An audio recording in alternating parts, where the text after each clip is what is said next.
that the system that runs social health authority is in private hands. Bwana Makali Mulu, I know you've been deep in this conversation as a member of the National Assembly. Are you satisfied with what is happening with that explanation given there by the Ministry of Health? You know, the headline says clueless health CS. And I think in Kenya, almost in that sector, everybody clueless. It's not the CS alone. Even the director, as he says.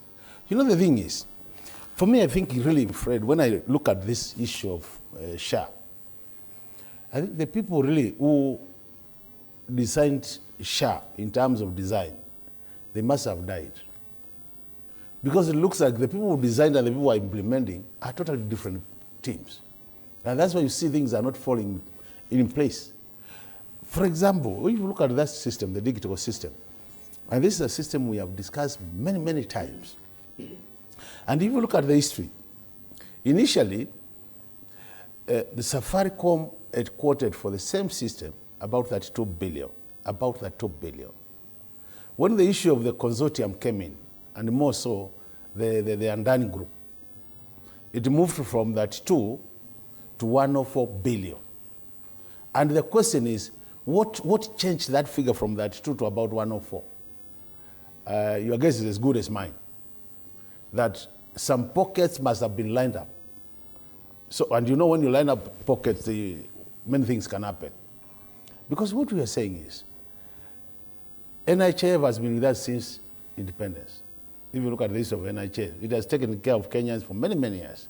And from where I sit, I was saying, did we identify the gaps in NHIF so that we could not improve them to the level we want instead of disbanding it? The other question is, I hear the president talking about corruption in NHIF.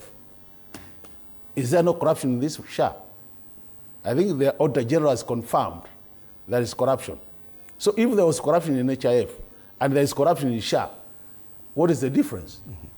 When did we think about improving NHIF to a level that we do away with all the gaps in terms of corruption, gaps in terms of technology, gaps in terms, whatever gaps were there, so that we address them.